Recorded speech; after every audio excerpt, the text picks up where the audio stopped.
განსაკუთრებით დიდი ოდენობით 200 კილოგრამი ჰეროინი ამოიღეს.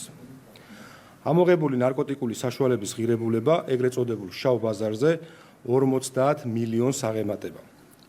აღნიშნულ ფაქტზე დაკავებულია ირანის ისლამური რესპუბლიკის მოქალაქე 1999 წელს დაბადებული მბ. სამართალდამცველების მიერ ბრალდებულის მართვის ქვეშ არსებული სატვირთო ავტომობილიდან, რომელიც დატვირთული იყო თევზის საკვებით, ანახი დამოღებულია ტვირთში დამალული 8 ტომარა, რომელშიც 200 კილოგრამი ნარკოტიკული საშუალება ჰეროინი იყო მოთავსებული.